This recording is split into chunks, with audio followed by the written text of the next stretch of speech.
Hello and welcome back to episode 3 of the Arachnapocalypse Developers Commentary. As always, Rock here, and today we're starting off with just a little bit of a... no, not that. Get another one of these. A little bit of trading in our traders. Perfect. But I think we don't have any coal left, but I think we're good.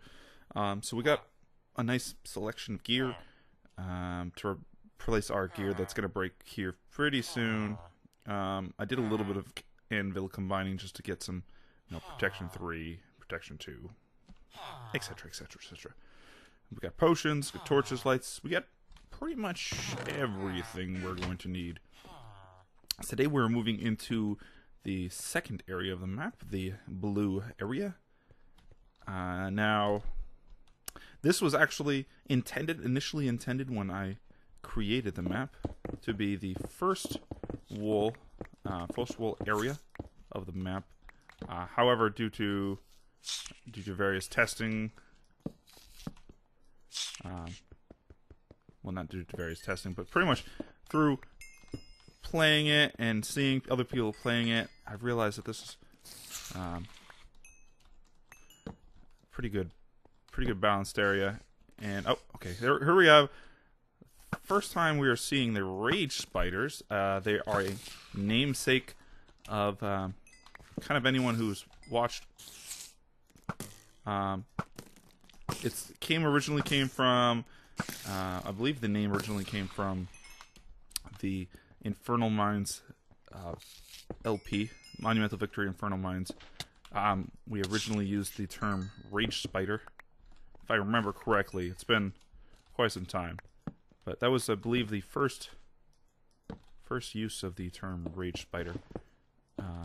And as such, we've transitioned right here. This is our rage spider spawner. We've transitioned to using that as an actual mob. And in general, it's a very, very threatening mob.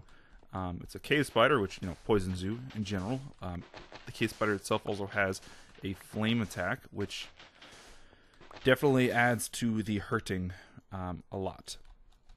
So he's got pretty much a 1-2 punch combo, poison you and set you on fire, and in general, really, really hurts. If you're a little bit reckless, a little bit careless, you can easily die to a rage spider. They are very dangerous mobs, and they're not to be taken lightly. Spawner up here, so be very careful of the rage spiders. They do hurt a lot. I tried to do with all the mobs in the map, all the custom mobs, they have some type of balance to them. So, for example, the Titan spiders that we saw before, they have a lot of health. However, they don't do any damage, and they drop resources for you. So, I counteract the health with resources and no damage. And it's kind of the same in general for almost all of the custom mobs. The Foul Aranea have a 20% chance on each of their 4 drops they have. Rage spiders have reduced health. However, to counterbalance that, they do a lot of damage and they guarantee drop stuff. So these 2 iron ingots, these rage spider fangs, are guaranteed drops from a rage spider.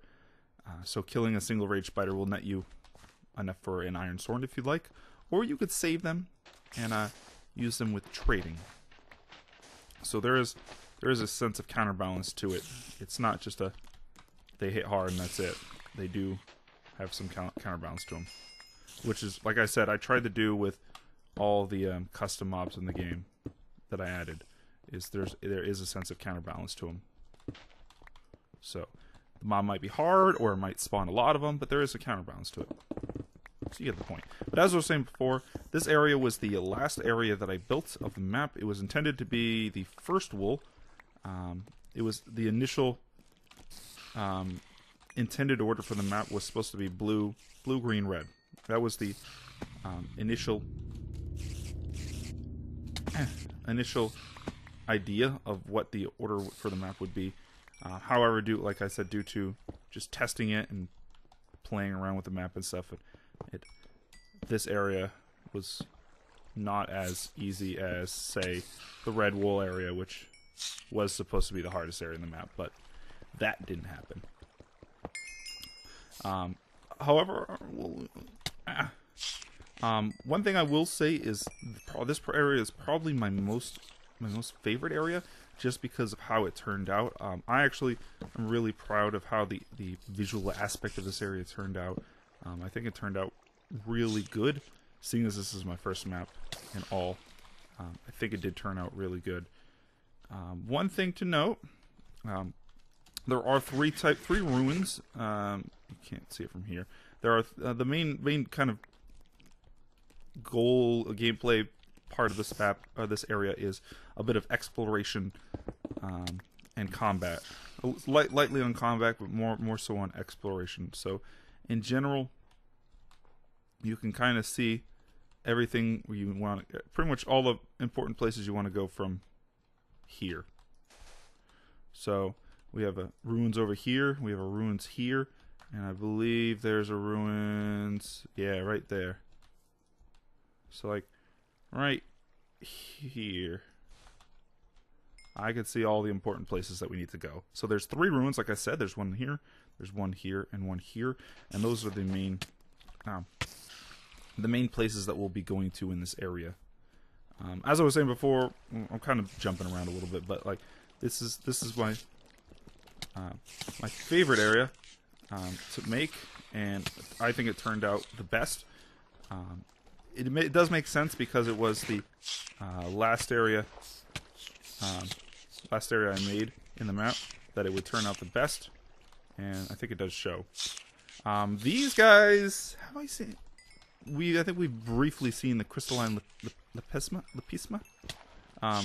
If I don't remember, it's been a little bit since I last recorded an episode, so I might be repeating myself on some things.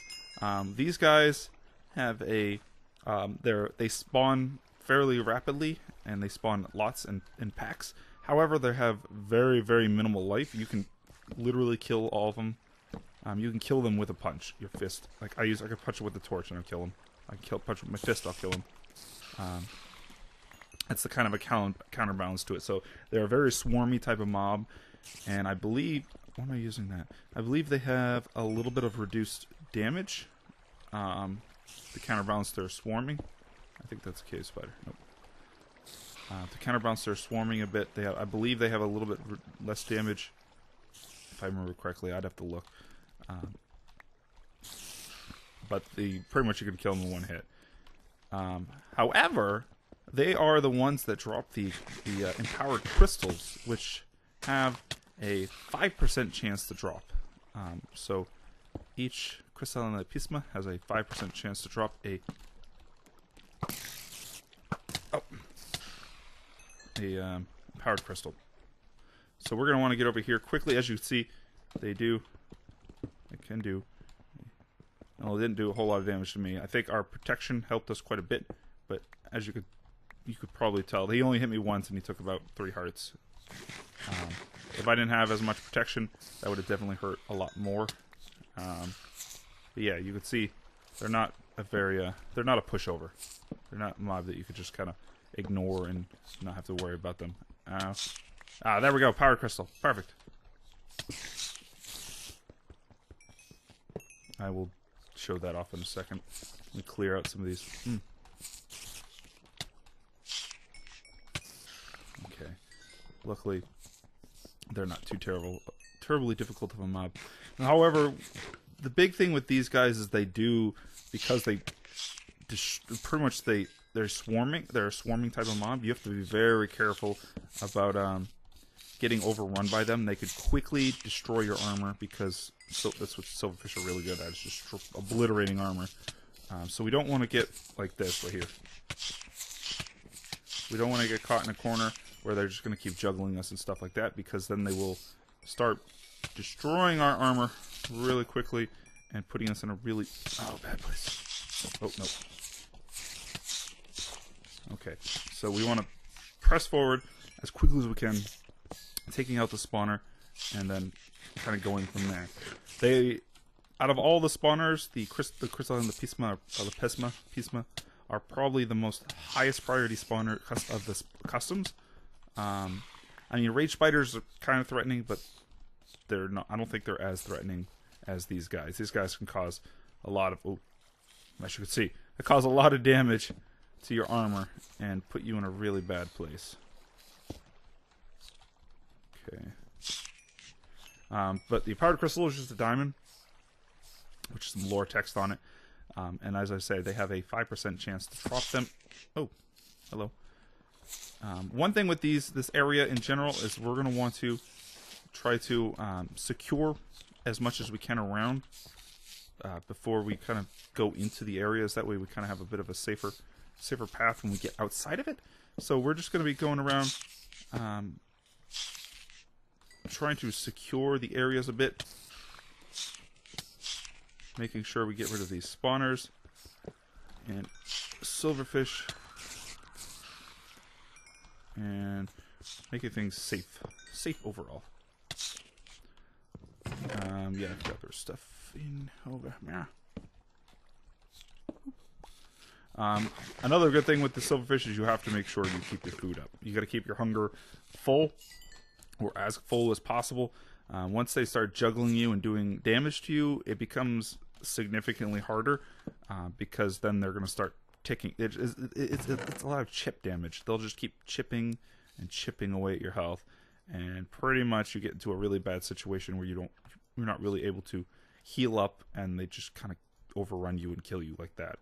So you got to be really careful. They're not as much of a pushover as they might seem. They are a very serious threat if you ignore them. So I would say it's best that you don't just ignore them. You kind of deal with them when you can. Luckily, they're a very easy mob to deal with if you play quickly and smart. So don't worry too much about them, but don't ignore them. Okay, so here we have a staircase or a ladder down. One nice thing that I did with all of these is that although this is a very broken ladder. Oh, it's a Titan spider. I can ignore that. Although it's a very broken ladder. Oh, that's a rage spider. Although it's a very broken ladder, I give ladders out enough to complete all the sides. So don't worry too much about. Ooh, yeah, that's forgot. This is a threatening area over here. There are a few areas in this that are pretty dangerous. This one right here is kind of like a bonus side area. You don't need to go into it, but you can get some pretty decent loot if you do. I will be doing, when I do my balance pass, I'll probably be doing a minor loot pass to update some of the loot, just to make it a little more rewarding, as it can become tricky in this part right here if you're not careful, just because of all the spawners and the frequency. Oh, this is a very rare chance to happen, and I wish I could have fixed it, but it's not happening for. That's one of the big problems that there is with the map. There's a small chance the spider spawners, the vanilla spider spawners, have a chance to spawn a spider jockey. And I've heard of people who have had, some people have never gotten spider jockey while playing the map. Some people have gotten a ton of spider jockeys and ended up ruining their day. And it wasn't something I was aware of that could happen. Well, it was in the back of my mind that it could happen, but it wasn't something I had on my focus, my radar. So I didn't take that into consideration when setting up spawners and stuff like that. And unfortunately, it's a little bit too late now to kind of go back and fix some of that stuff. Just because of how many spawners and such that are in the map. But for next time I make a map with spiders and stuff like that, I will definitely be keeping that in consideration for that. Thank you, buddy. Definitely be keeping that in consideration when I do the spider spawner, especially if it's like a themed. Come on, a very themed map like this, where I don't want skeletons, for example. Let's not go down there just yet. There's a lot of bad stuff down there. Oh, I flooded the... I'm gonna have to fix this real quick. Boop. Boop. Boop. This was one of the downsides that can happen with all the ice, is that it could potentially melt the area of the ice up there. However, that's not actually not too terrible of a thing. Sometimes it's a good thing. I want to make... there's just cave spiders here. Moving quick is a really important thing in this map. I think I mentioned it in the first episode as one of the main goals with this map. Is I wanted to promote a map that has a really quick and really fast-paced playstyle. So, unfortunately, not everyone will have fun with a map like this, just because it's counterintuitive to their playstyle. However, the people that do have a very fast-paced playstyle will enjoy this. Here is a pseudo trap. You can see there's a tripwire here. The pseudo trap, it's a lights-out trap. It pretty much turns out all these lights, and it'll take out these spawners. I have seen people that have noticed that, and I have seen people that haven't noticed it. So if you're observant enough, you could probably see it and stop it. However, there is one issue with it, is that the mobs can trip it. So the mobs can trip the wires and cause a light out effect. And then I think a majority of these are Titan spider spawners. So you'll get a bunch of Titan spiders in here. But I don't know really if there's a whole lot I could do at the moment with it. I might be able to look at it and see if I can do a touch-up or something. But in general, it's kind of how it is. I'm going to swap out some gear. I'm not really in a position where I need to be stockpiling this gear, so we can kind of ditch a lot of this broken gear. We could probably take some of this good gear with us. I'm not really too worried about a whole lot at the moment. Like even some of this stuff I could probably ditch, like the spider string, for example, and stuff like that. I don't think I'd realistically need it at the moment. But that's a pseudo trap. One of a couple pseudo traps in the map. This leads over to, I think, 2 areas. There's 2 areas that lead off of this. There's a resource. A lot of this. Oh no! This little bad boy leads over to the wool. So this is a very, very tricky area. It promotes, this area very specifically promotes a very fast playstyle. There is quite a few silverfish spawners, specifically the Crystalline and the Pisma. And it promotes getting in. So what we're going to do is we're going to throw this, and we need to just get in and light it up. There are a handful of spotters around that we want to take care of, like these. Oh, nope, let's get out. Oh, nope, Jesus. So as you can see, there's a very high dangerous area, but not too much of an issue.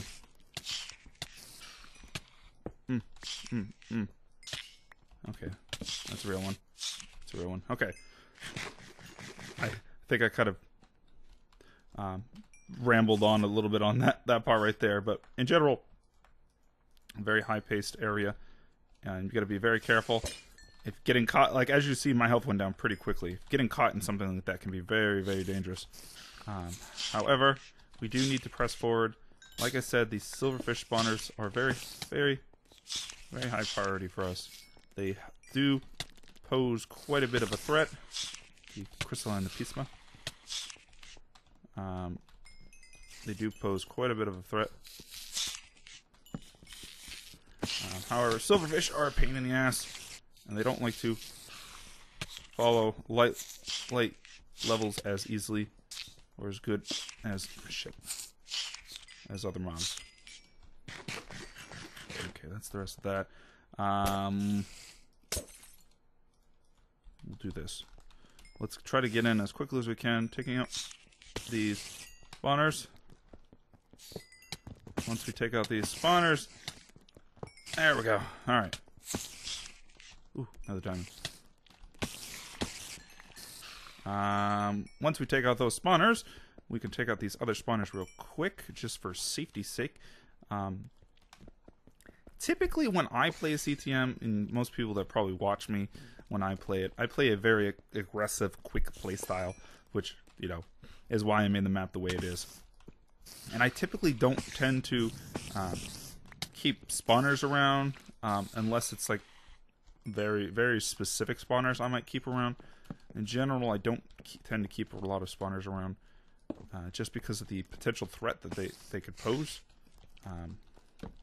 And it's kind of the same with this map right here.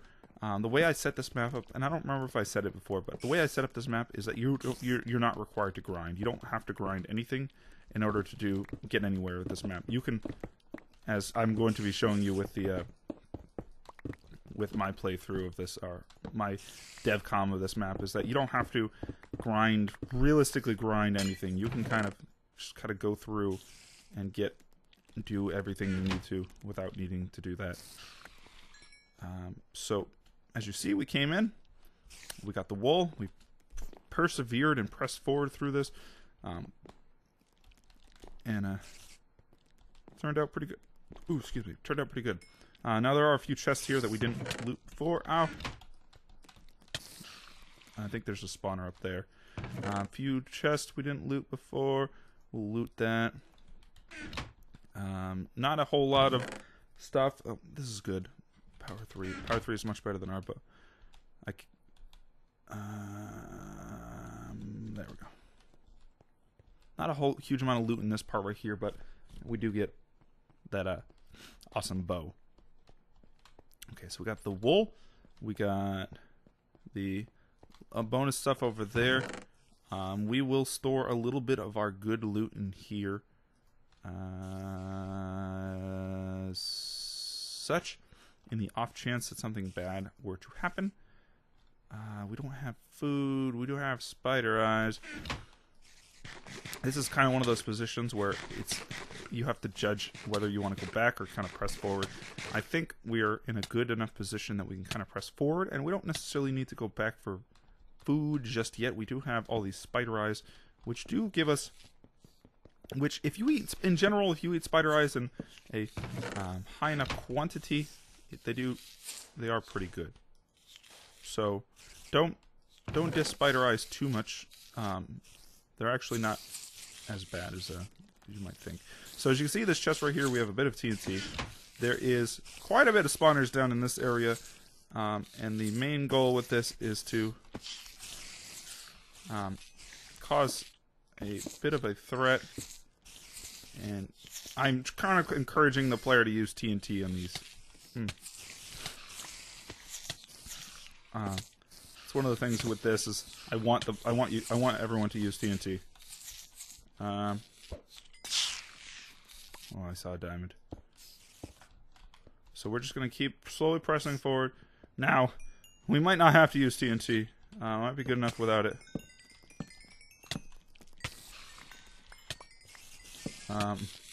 I guess that lone pesticide might have been enough. I think there's spiders.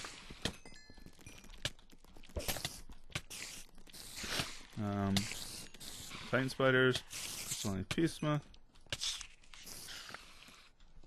Okay. So apparently, you can get away without using that TNT. That is news to me.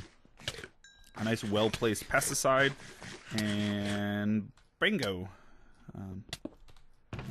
Okay, some more web begons. We don't need them at the moment, so I'm not going to worry too much about them. I do provide the player with a few various web begons, and mostly in the blue area, so that if you die and lose your web begon, you do have the ability to get more. Hey, cutie pie, you're a real one though. Oh, never mind, you're a real one too. So if it's to give the player the opportunity to have a web begon, because the web begon in general is such a good item in this map because of all the webs. It's really sucks when you don't have one, especially in like areas like this that have like high volumes of webs and stuff like that. It's it's so very useful to be like blah, blah, blah, blah, blah, blah, blah, blah, blah, blah, blah, blah, blah, blah. So that area actually turned out, that's probably the easiest I've seen this area done. Not to be cocky or anything like that, but it's probably the easiest I've seen this area to be done. Usually people have a bit of harder trouble with the spawns and stuff. I think I got kind of a bit lucky with the all the mobs clumped up together and got hit by pesticide. But good stuff. So we come in here, we get a +3 skittering longsword, which is the best weapon in the game. Or sorry, best weapon in this map. You can get the +3. This is a half version. I do give out a handful or a few of the +3s in the map, and you can find them. However, I did between beta and release, I think it was the release version, I nerfed the +3s that I give out. Ow. Oh, I completely fucked up that. I wasn't paying attention to my +5 sword. No! Okay, well, this will have to do. As I was saying while I wasn't paying attention, I did nerf the +5, the +3s skittering longswords in the map, just because of how good they were. And I swear I saw a spawner light. That's good. Just because of how good they were. Like I was saying, in the beta test of the original map, people were just pretty much got the longsword and used it for most of the rest of the map, and it just kind of steamrolled through stuff. And because of that, I ended up nerfing it a bit. General, it's nerfed a bit. All right, so we have a lot. Ooh. We have a lot of loot on us. Let me grab that. We have a lot. Ooh, we have 3. Ooh, 3 power crystals. So in general, we have a lot of loot on us. I think it would be wise of us to move back to the base over at the intersection. That would be probably the smartest course of action. We can deposit stuff, deposit the wool, and then I think with that we'll be good for today. I was kind of originally wanting to just do one area per episode. However, this episode would drag out for a long time, probably. I probably have another episode or 2 worth of stuff in this area. And I don't want to make these Dev Com episodes too long. So we'll call this an episode when we get back to the intersection. And in general, I think this is a good length. Okay, so we got out here.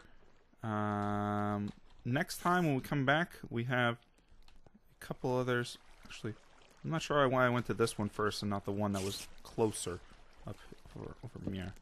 I probably just missed it. Ooh. Let's get out of here. Let's skedaddle. Taking out any potential threats that we can on the way out.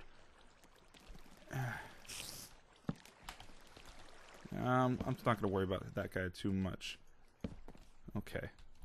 So with that, we are out of the area. Head over to the intersection, and that will be good. We will be keeping this rage spider spawner lit up a bit. I might do some... No, actually, no, I'm not going to. I'm going to keep it just in case anything bad happens, but I'm not going to worry about using it. Like I said, I'm going to demonstrate with the Dev Com that you can play the map without having to make any grinders and such as a means of beating the map. One thing I will say about the making grinders and stuff like that is the way I've designed the map and laid out the map is that you're not required to build any grinders. However, if you would like to make things a bit easier for yourself, then you are more than welcome to build grinders and such. So with that, we will call it an episode for today. We got the blue wool. We still have the other two ruins to explore next time, and depending on how quickly we move next time, we'll try. I'm gonna try my best to get the next 2 ruins done next episode. But with that, that's going to do it for this episode of the Arachnapocalypse Developers Commentary. If you have any comments, questions, suggestions, or feedback, feel free to leave a comment in the comment section down below. If you enjoyed the episode, do feel free to leave a like. It always helps. As always, this is Rock, and I'll catch you guys next time.